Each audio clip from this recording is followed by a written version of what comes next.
All right, folks, workout number 1. This is not the full workout. If you want to see the full workout written out, it is on the website. It will be attached to this. You will see it. This is just a representation of the part that I think might be the most challenging. We have 75, 60, 50 calorie shared bike. That means that any of the two partners can do any of the work. You could have one person do all 75 calories. I don't think you should, but you could. Then, and this part I think is the only part of the whole day that requires sort of a little bit of concentration on where you're facing, right? This is going to be a synchro jump rope of some kind. RX is doubles. For the scale, that's going to be a single. What you're going to do, okay, you're going to be advancing off of your bike. Right in front of you are your jump ropes. You're going to have the wall this direction, and you're going to have the bike this direction.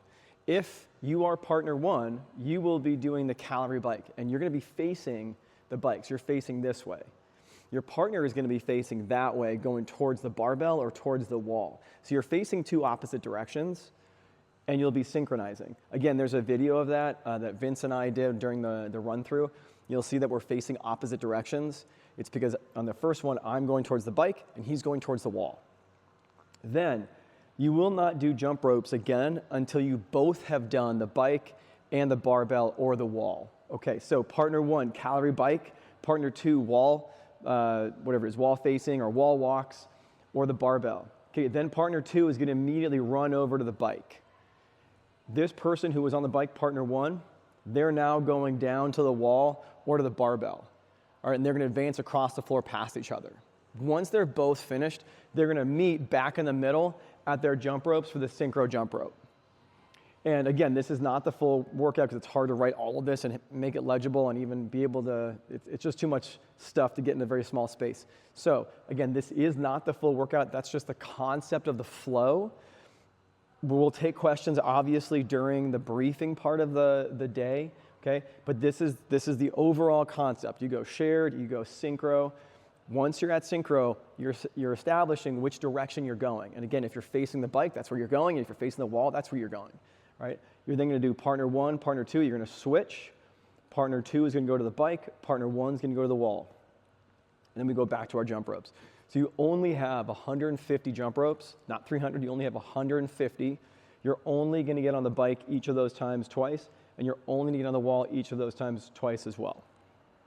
All right, folks, this is going to be RX WOD number 2. We'll get to scaled in a second. For RX WOD number 2, there's a 5-minute clean and jerk period, a 1-minute transition, right into a 5-minute synchro toe to bar.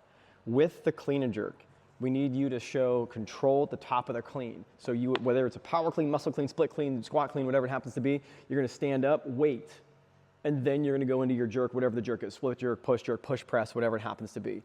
Okay. What we don't want to have happen is some kind of clean, probably a power clean here, and then immediately going into the jerk from there and not demonstrating control out of the clean. We need to see control in the clean.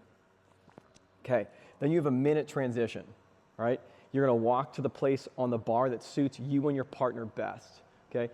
That is partly why we're only going to have 3 teams going at one time. All right. We then have a 5-minute synchro toe to bar.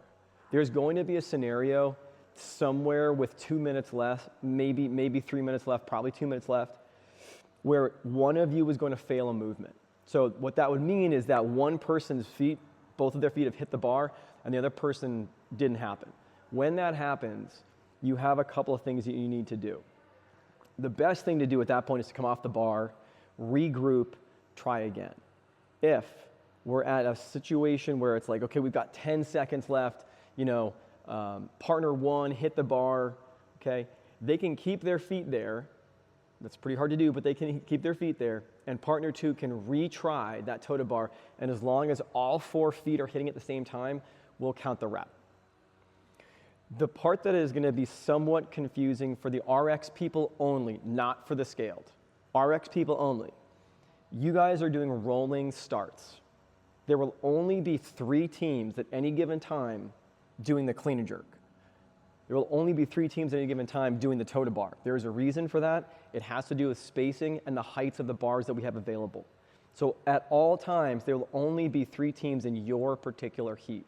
Now, what that does mean is there's going to be 3 people here while there are 3 teams here while there are 3 teams here, right? You don't need to worry about anyone else other than your team.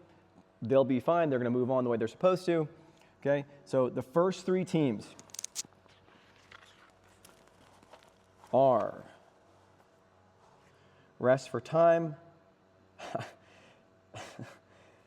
Fat Man and Little Boy, Lift Me Baby One More Time.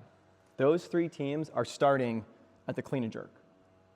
They'll have their 5 minutes, they'll have their transition, they're going to move on to the synchro toes bar. The next 3, and they're going to be going at the next heat, the next 3 are going at 11:06. And again, all of this is going to be emailed to you. You will be able to have it. It's, we can't put it on the website just because it's a PDF, but you will have it in your email, okay? That's going to be Phantom Force, Short A. Sanderson, and The Belly and the Beast. Those next 3 teams, again, there's a mixture of women's and men's there. Those next 3 teams will be starting here at 11:06, all right? And then that will give you guys a transition. Then there's the next group. Again, all of this is going to be in front of you. You'll be able to see all of it, but I'm giving you a sense of what this rolling start looks like, all right? So basically taking heats that would normally go together and dividing them slightly so that way the toes to bar, anyone who has a tall group or a short group can get to the bar that they need. 2, pretty similar to the RX WOD, you guys will be doing a clean. You can do any style of clean, power clean, squat clean, split clean, muscle clean. We need you to demonstrate control at the top of the rep. So what that would mean is we've done like a really tough clean, boom, we're here, we're not dumping it immediately, we're holding it right here, right? And then we're gonna at least demonstrate about a second of control, and then you can dump it, all right? After you establish your weights, 1 minute transition, and then we have a 5-minute hanging knee raise. You're welcome to do kipping, strict, anything that you can do, right? The standard that we're looking for is the knee to pass above the hip crease. That's what we're looking for. For those of you who can get a little higher, we want you to try to do that, but that is the standard, okay? We know there may be a few people who can't quite get there, and if that's the case, we're gonna let you guys accumulate reps at the same time. The major difference in the scaled workout number 2B is that it's not synchronized. So what's going to happen is one person is going to be working, the other person is going to be resting. Right? There's not going to be a place that you have to go to and then tag out. You can be right behind your partner. If there's a scenario where we need to have 2 very separate heights due to jumping or other situations, it's going to be fine to have one partner in one spot and the other partner in another spot, okay? Provided that it's not interfering with other teams. All right, so for workout number 3, this is just for the RX. We've got worm clean right, worm clean left thruster. Then there's going to be a 100-foot lunge, walking lunge. There's an awesome little drawing right here that has the worm that's going to be parallel to the lane that they're running through. Okay, what we want is to have everyone do 4 lengths of the 25 feet. The major thing we can't do, we can't helicopter, we can't turn the worm at any point. So the worm is always going to be oriented in this position. It's never going to turn in any other way. So what that's going to mean is that each team is going to have to figure out either how to drop the bag and then re-clean it, or to roll it across the shoulder. Either is good, okay? And it doesn't matter who's in the front or who's in the back, but that lunge position down here, you're going to be doing 4 lengths of the 25 feet. For men, you guys have 12, 9, 6, 3, worm clean right, worm clean left, and then we do the thruster from there, okay?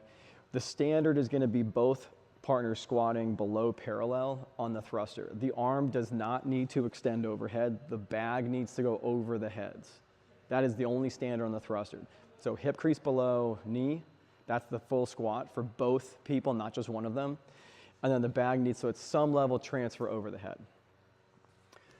For the women, there's no 12. So they're just doing 9, 6, 3, right? So 9 clean on the right, 9 clean on the left, thruster. You'll do all of these 12, 9, 6, 3 here of the cleans and the thrusters. Then you have your lunge. So you're only lunging after you finished all of the cleans and the thrusters.